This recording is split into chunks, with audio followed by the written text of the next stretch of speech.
Hello, everyone, and welcome back. Today we're looking at the G I Joe Thunderclap. The Thunderclap was first released in the United States in 1989. It included the driver long range and was available also in 1990 as well as 1991, which it was then discontinued. It's an interesting concept. Essentially, we have a mobile heavy artillery piece. Um, very much like what Cobra had done here with one of their vehicles. I'm going to kind of take a peek here.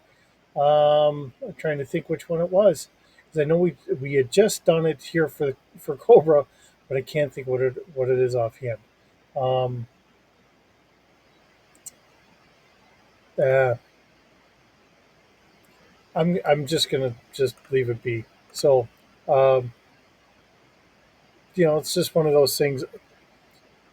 Looking at it, uh, having the vehicles that it is, and how this works, it's an interesting concept, just altogether. Because essentially, we have, as we look at everything here, we have two tow vehicles, and then we have the actual artillery piece, heavy artillery piece, in the middle. Um, for the ease of everything, really looking at the vehicles, they are almost they're very similar to each other. It's just that the fact that the way they need to be, everything's laid out a little differently to throw it out in that regard, because we have the front vehicle, so our towing hitch is in the back, and our rear vehicle where the towing hitch is in the front. So the cockpit's either more towards the front or more towards the back. The weapon systems, I would say, would probably be something similar. And of course, they both have three missiles. It's just they're laid out a little differently. Um, so it really gives us a nice little um, two vehicles that are very similar, and our heavy artillery piece in the middle. Um, and it is, it can be spun around and all that. And then we have two anti personnel cannons here, as well as smaller missiles to try and help defend it as well.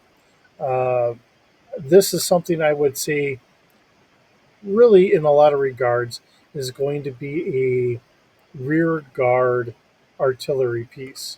Um, yeah, you might have to think about it in a lot of the lessons that we learned during Vietnam.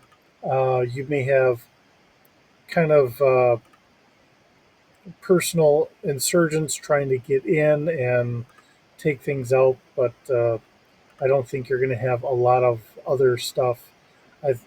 Unless there's something else that's going to kind of quickly get in, maybe an aircraft or something like that. But I think then you're going to have a lot of other things there to try and help protect it. But it is an interesting piece, and it adds to the whole big overall scope of what GI Joe is. Um, and it is interesting to really take it in the regards of um, the way we looked at GI Joe is taking all the lessons we learned from Korea, Vietnam, and a lot of the insurgency kind of um, little skirmishes that we had kind of gotten ourselves into afterwards. Um, and that's the idea that the Navy SEALs had really been kind of created for as an anti-terrorist quick response force, which is what GI Joe has been really kind of labeled as a anti-terrorist unit. So we're going to have a lot of stuff really meant for kind of getting in, getting the job done, and getting out in a very quick manner. But then we get pieces like this, or the mobile command center, or whatever else, which shows that it's also at times more of an occupying force to help what we do quite often here in the United States, we will go in and help teach other people from other countries on how to do this on their own. So hopefully they can protect their own country. Or in the case of G.I. Joe, quite possibly to help uh, defend countries in the longer term against the forces of Cobra and their allies.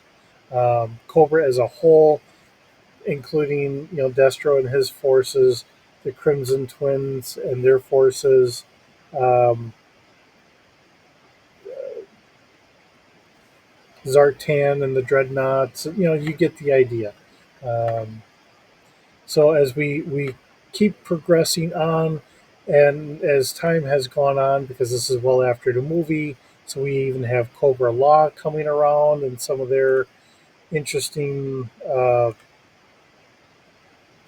army pieces and that they have at the time frame as well.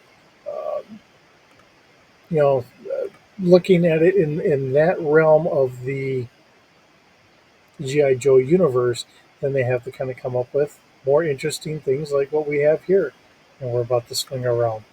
Having all the wonderful pictures here that we get from yojo.com, and we do have a picture of the version 1 of Long Range, the driver that was exclusive with the Thunderclap. Um, and it is an interesting vehicle. It's an interesting piece. So easily broken or lost pieces listed here from yojo.com. The antenna, along with any number of the missiles and or the cannon shells that they have there, are often missing. Additionally, the seatbelts tend to frequently end up missing. Uh, Now we do have from the DIC a picture of it, which I know I've watched this, but I just can't picture this being used at all. But here it is.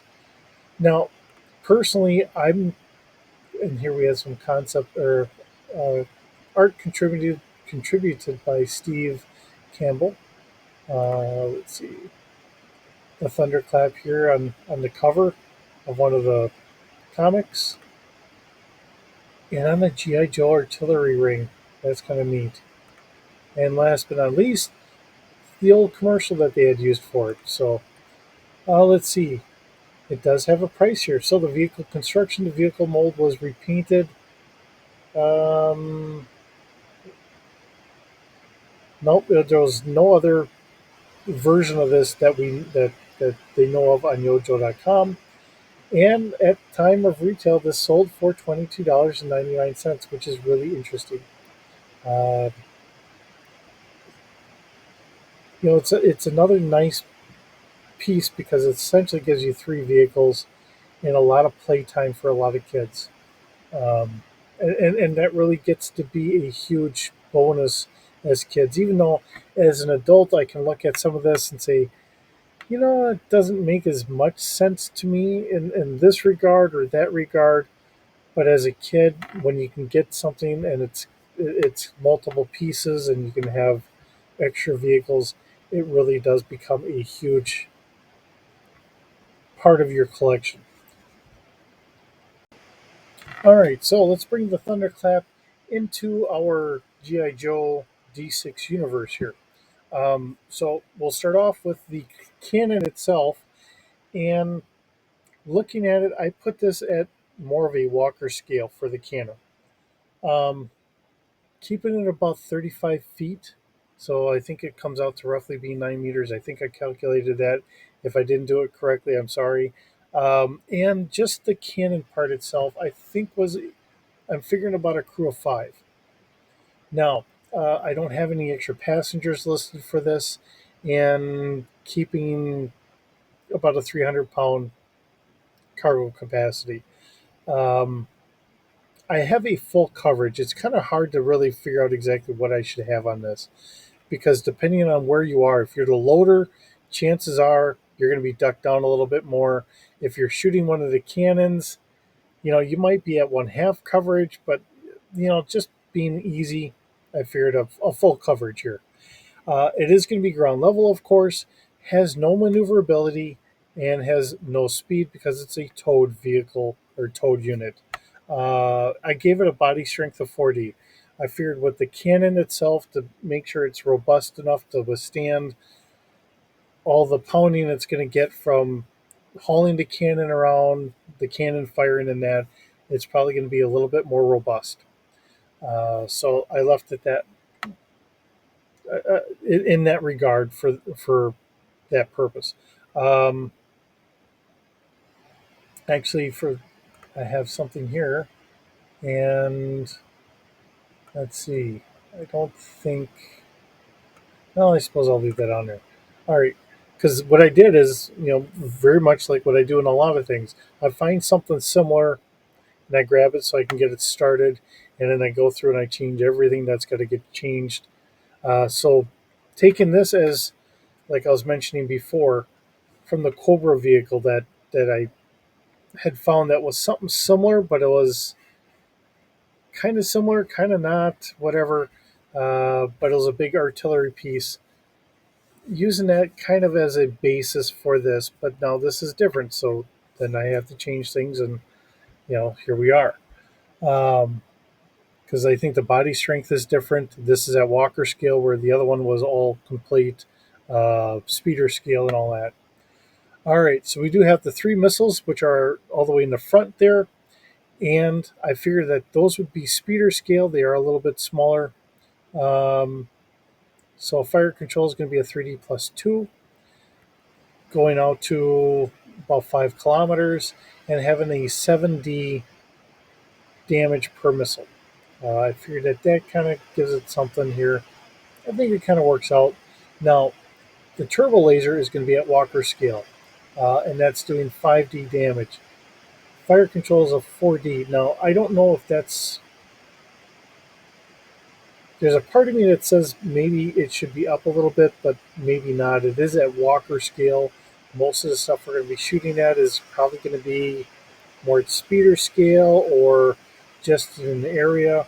So, maybe it should go up, maybe it shouldn't. I'm just going to leave it the way it is. you know, as always, if something doesn't work out on this for you, if you're taking this and saying, hey, I'm going to run this as a role playing game and throw it out there, adjust it for what you feel you need. And it is interesting because you can see in here we do have three of the loadable artillery cannon shells, and it does shoot from my understanding. So, all right, and we also have two light repeating blasters. These are going to be personnel scale, essentially like M60s or whatever. Fire control is 2D, and damage is 7D. Um, I think that really does round out just the cannon part. Now, the vehicles, the rear and the front crawler part, I'm keeping those pretty much the same between the two of them. Um, they're laid out different, but like I was saying before, I think functionality, I think they're going to be the same. And I'm not giving this a lot of speed either. It doesn't lift up the highest and everything, so I don't think it's going to go the fastest. And it is something more for the rear, so it's not going to be a frontline vehicle. It's going to be more of something you keep in the rear where you have your ammo depots and everything else. So I think it makes sense in that regard. All right, so each vehicle is going to be about 25 feet. Just taking a good guess at this, which equates down to about 7.62 meters. They're going to have a crew of one. I, I don't see anything for passengers on those, so I don't have any passengers. Cargo capacity is going to be about 300 pounds or 136 kilograms. And again, they're going to be full coverage because you're in that cockpit, they're on the vehicle. They're ground level, of course. Kept the maneuverability of 2D, and their speed is going to be about 30 miles an hour. Again, like I said, this is a piece to be moved around in your rear field where you have all your supply and everything else, so it can lob shells for a good distance. It's not something for up close and personal. So that's the reason why I figured. It's going to be slower. It's just going to meander its way into place and go from there. These vehicles now, they're at speeder scale. They have a body strength of 3D. So they're a little bit above what our average would be, being a 2D. They are combat vehicles, but they're meant to move this piece, which is going to be more of a backline artillery piece. So I don't think it's something we want these going out in the front lines. I think their purpose is going to be there. But if they're pressed into service, if something's coming up to it, then sure, we're going to use them. We have the twin laser cannons on the top for a turret. These are at speeder scale. Fire control is 1D plus 2, and they're going to do a damage of 4D. They're lighter cannons. They're meant to be lighter cannons. They're not frontline vehicles. I think it's really more of a thought of more of anti personnel, trying to defend this against something coming in. And we do have the missiles here to go up against something bigger, which is a idea that we had when I was in the Army for the Bradley. We had HE and AP ammo. If it was a truck coming in or something like that, we would use HE. If it was some sort of armored vehicle, a light armored vehicle, we would use the AP round, armor piercing. If it was a tank or something that was coming in, that's why we had the tow missile launcher. We would use our tow missiles. This same purpose, we have 3 missiles on here. They're at speeder scale. They go out a little bit farther. We have a fire control of 3D plus 2 and a damage of 7D. That is meant to take care of our heavier vehicles that might be coming in to help protect our big artillery piece. So that's my thought on this. Now, whether I'm right or wrong, please let me know. Uh, I think it works out in that regard because you want these two crawlers to really to be able to move your artillery. I don't really see us wanting to throw those out in our front line. So I think it serves that purpose there. They're extra guarding vehicles to help take care of this artillery piece. Um, so, with that being the case, I think we have a good encompassing vision of what this really is. And I think that this really kind of does cover this. Um, Hopefully, I come across covering this well enough, um, and we kind of go from there. It's always interesting when we get a multi vehicle system like this because you have to look at it as the whole overall thing. Um,